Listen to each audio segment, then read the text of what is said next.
Présent à l'Euro 2024 en tant que consultant, Emmanuel Adebayor, passé par Arsenal, Tottenham et Manchester City, est revenu sur la qualification miraculeuse de l'Angleterre pour les quarts de finale. La légende togolaise a aussi vidé son sac concernant son rôle au pays. Selon lui, des directives ont été données pour qu'il ne s'approche plus des joueurs de l'équipe nationale. C'est un Adebayor au cœur meurtri qui se confie dans cet entretien accordé à Afrique Foot. L'Angleterre s'est qualifiée en quart de finale de l'Euro dans la douleur dimanche contre la Slovaquie, 2-1, Comment jugez-vous la prestation des Trélions? Chez Emmanuel Adebayor, une grande nation de football restera toujours une grande nation. Elle n'a pas été flamboyante, elle n'a pas dominé son sujet mais a su gagner dans la difficulté. C'était un match très difficile pour eux, un match très compliqué, mais, comme je dis toujours, c'est la victoire qui compte. C'est la qualification qui compte. Harry Kane qui marque le second but,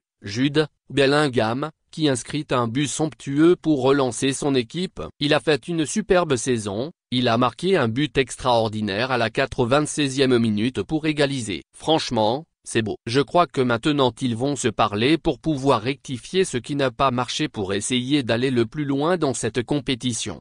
Vous êtes un ancien joueur d'Espure de Tottenham, quel sentiment avez-vous sur la prestation de vos anciens coéquipiers, Kyle Walker et Harry Kane?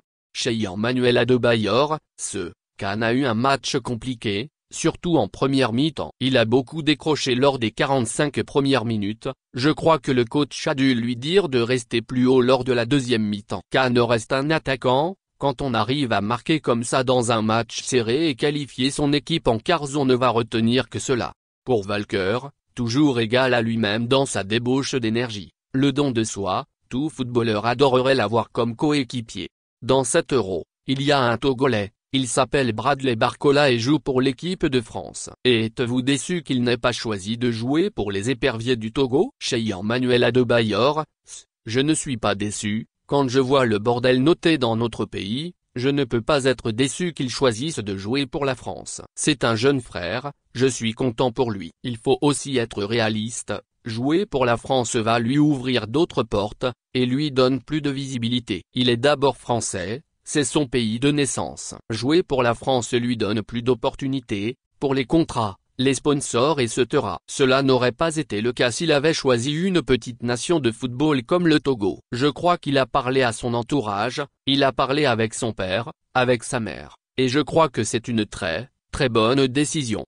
J'aurais aimé le voir avec le maillot togolais c'est vrai. C'est une petite déception, car je sais qu'il aurait pu beaucoup apporter à cette équipe togolaise. Mais pour sa carrière, c'est la meilleure décision. Si on demande à quelqu'un de choisir entre une équipe qui va jouer une Coupe du Monde et une équipe qui ne peut même pas se qualifier à la Coupe d'Afrique des Nations, le choix, il est vite fait.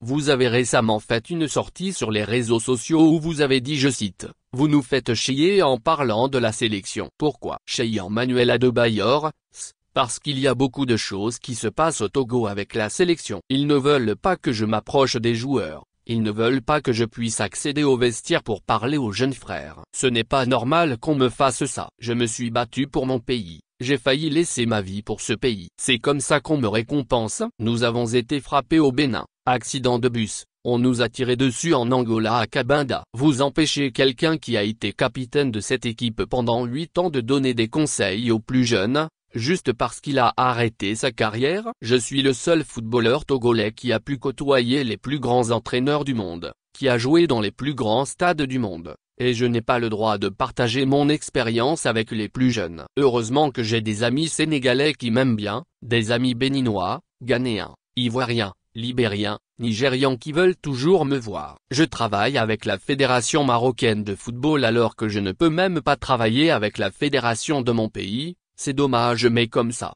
Pao Duarte a démissionné de son poste de sélectionneur du Togo, êtes-vous candidat à sa succession? Chez Emmanuel Adebayor, non.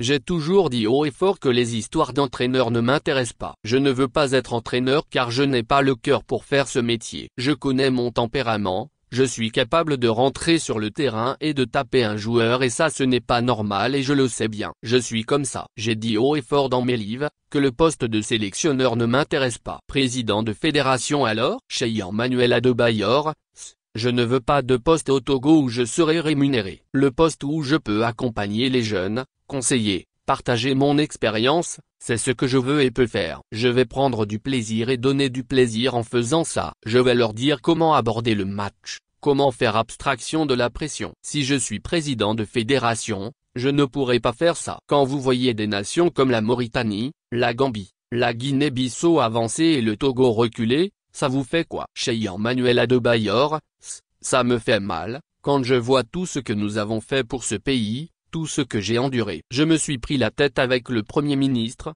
des généraux de l'armée, des colonels, juste pour que le football de mon pays aille de l'avant. Je ne dors pas la nuit à cause de ce que nous traversons. J'ai tout fait pour que le football togolais aille de l'avant. Actuellement il recule à une vitesse grand V, mais comme je ne peux rien faire, je suis blacklisté. Je reste chez moi avec ma famille. Qui pour le ballon d'or africain cette année? Serhou Guirassy, Cheikh Emmanuel Adebayor, bien sûr. Il a fait une saison extraordinaire avec Stuttgart. C'est un attaquant qui a beaucoup marqué. Il fera partie des prétendants, ça c'est sûr, d'autant que Salah n'a pas autant marqué, Victor Osimhen n'a pas réalisé la même saison que l'année du titre. C'est ouvert cette année. Si c'est Guirassy, ça sera mérité. Comprenez-vous que les footballeurs africains aillent en Arabie Saoudite alors qu'ils peuvent encore évoluer en Europe? Cheikh Emmanuel Adebayor, si tu as plus de 30 ans, tu vas d'abord chercher à sécuriser ta famille et ton avenir. Les clubs européens sont de plus en plus réticents à engager un trentenaire. Si aujourd'hui je prends l'exemple de Sadio Mané, je ne suis pas là pour le défendre ou parler en son nom. Il est assez grand pour le faire, mais avec tout ce qu'il réalise au Sénégal, ce contrat pourra l'aider à faire encore plus. Je suis très content pour lui. Des centres de formation sont construits un peu partout en Afrique. Au Togo, ça traîne un peu. Pourquoi? Cheikh Emmanuel Adebayor, un centre de formation, c'est juste un terrain ou des terrains avec gazon et des dortoirs. Ce n'est pas difficile d'en construire. Sauf qu'au Togo il faut au préalable avoir l'aval de l'État pour pouvoir se lancer. C'est l'État qui doit accorder le terrain. J'ai fait la demande, j'ai les moyens pour le faire, j'attends. Le président m'a promis que ça se fera. Donc j'attends. Je suis qui pour mettre la pression sur le président? J'ai rencontré le président. Il m'a donné sa parole. Il doit voir avec le ministre des Sports. Georges Mikotadze qui casse tout à l'Euro. Vous devez être fier de la pouponnière du FC Metz. Cheikh Emmanuel Adebayor, je suis passé par ce centre, tout comme Ismaïl Assar, Sadio Mané. Metz est un club formateur, l'un des meilleurs en France. Avant moi, il y a eu Rigobert Song, Jacques Songo, Robert Pires, etc. Ça fait plaisir.